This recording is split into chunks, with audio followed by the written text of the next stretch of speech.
Star Citizen's persistent universe is really starting to come together. It's still very much an alpha, but there have been some vast improvements to the game for the latest patch, and it's much more easy to see an end goal now. Star Citizen Alpha 3.8.0 is out to all backers on the PTU, the public test universe, like the test patch. There will be more PTU patches between now and the live build, and they are still planning to release the live build of 3.8 for the weekend if possible, so sort of like 21st, 22nd of December. The current testing focus is largely stress testing the servers and general gameplay, but the plan is to have 3.8 the most playable patch that we've ever had for the game. And what I mean by that is they're trying to remove all the bugs and improve quality of life and have all the missions and gameplay as accessible as possible.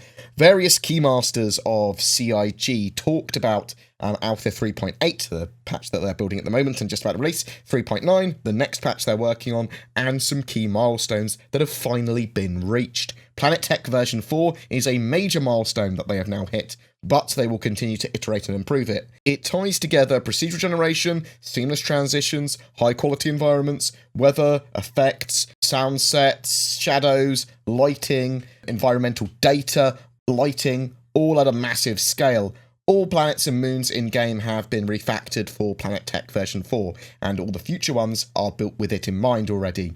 The refactor for putting all the planets and moons that are already in the standard system into the new Planet Tech took about 2 months apparently.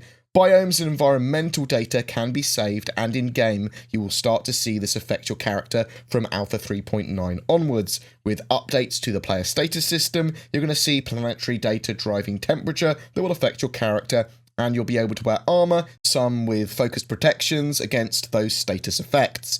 Environments will affect the economy as well in what they, produce and sell and consume. Microtech's new Babbage will sell armor and clothing for the cold in 3.9. Lorville on Hurston will sell equipment to protect you from the acidic and hazardous environments there. The system will also deal with supply, demand, emissions, and more in the future. When it comes to the economy, they are starting to build that in for 3.9. Other areas may specialise in certain commodities, gear, or items. Pirate stations like Ruin and Grimhex may have more weapons and ammo freely available. The back-end tools for the game are now at a stage that they are able to start building out the universe in earnest. They are building out the rest of the Stanton system and the new Pyro system in 2020. And we'll see jump points and we will see the Pyro system, at least some of it, in 2020 for us to play in the persistent universe. Another major milestone for Star Citizen that they've hit is Server-Side Object Container Streaming, or SOCS, SOCS. In 3.8, this has various effects and improvements, some of which were not fully realised by the team until now, and that's sort of improvements to the AI, the expansion of the gameplay area, but also server and frame rate improvements.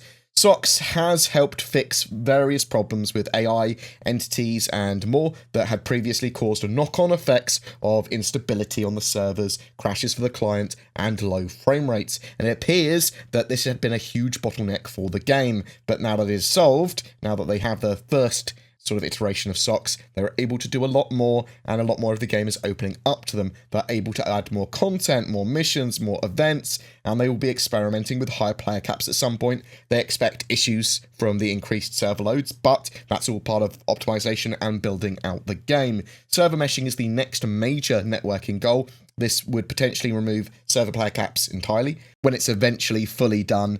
Anyway, in its first stage, though, expect it to dramatically increase the sort of player caps. And it's being worked on for 2020. It's not going to be ready in 2020. And even when it is ready, then it's going to take more time to get optimized. I mean, server side object container streaming, again, that is something that they are optimizing now still, and they keep on improving on it. And I suppose it's the same with Planetary Tech V4. They're not planning on Planetary Tech V5, but they're going to keep on optimizing and tuning the V4 Planet Tech that they've already got. Platform persistence is also planned for 3.8, at least during its patch cycle before 3.9, but it might not make its initial launch for 3.8. So you are going to see regular resets before they implement this for both minor and major patches.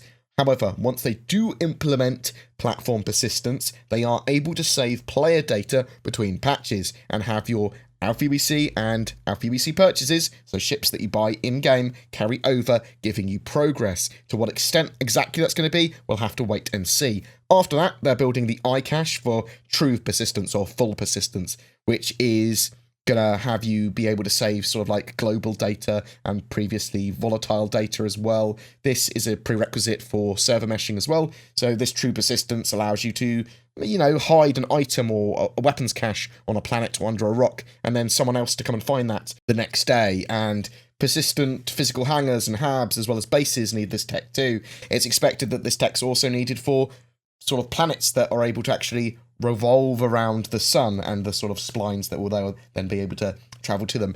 Also things like saving locational data and the deeper exploration system. This sort of stuff is so important for that. And they're going to be trying to build a game with all players in a single universe together eventually. But that is something they are building step by step. They're going to be iterating and bug fixing on SOCs, on server meshing. I think the current thought for first stage static server meshing was potentially first iteration for Q1 2021. So bear that in mind. That's what I've heard. But again, that is very likely to change. Melee combat has various laws tied to it in 3.8 based on the area that you're in. It should be interesting for people to do some melee combat, some fisticuffs.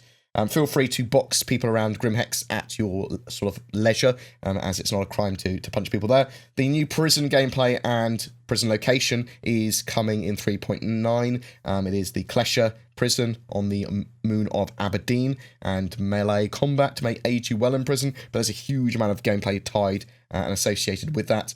And that's one of the ways they're going to be punishing players that are criminals, but also there's a huge amount of gameplay that you can do in prison. 3.8 has various new missions, better AI, new locations, with space stations above planets that count as spawning zones with hubs and have shops. You've got microtech, you've got improved cameras. The game feels significantly better. There's been rebalances to a lot of stuff. There's a load more to explore and find and play. I'm really looking forward to 3.8 being live. Also, there was a BBC Click sort of review or sort of very mini documentary about Star Citizen, and they talked about some stuff. I'll chuck it in the description below so you can watch it if you want.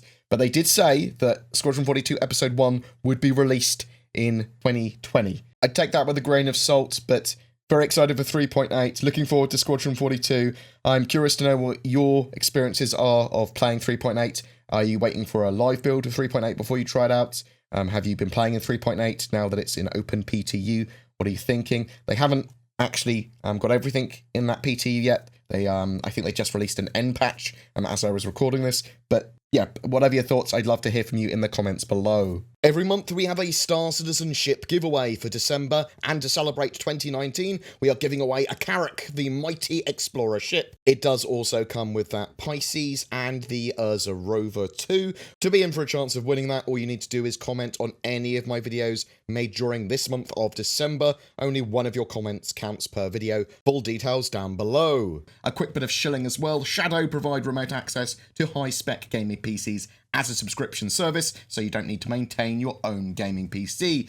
You can leverage the power of your internet to turn your phone, tablet, laptop, or home PC into a monster. They are taking pre-orders for their new hardware configurations, scaling for 4K gaming, up to 32 gigs of RAM, and a GeForce Titan RTX, which I am very much looking forward to playing Star Citizen on. Links below, and use the code BoredGamer to get a discount. There is also an additional offer if you are in the US as well, that you get basically 50% off, and you can even use my BoredGamer code on top of that as well for additional discount. I also use NordVPN, which I've decided to continue to support, as they appear to have one of the best VPN services currently available at an affordable price. If you're looking for a VPN, consider them. Links below. Thank you so much for watching my video to the end. If you would like to share my video, comment, subscribe, like, all that sort of jazz, ring the bell, that all helps content creators. Also, if you want to further support the channel even more, there's Patreon, there's direct donation, there's the YouTube join button as well, which gives you access to some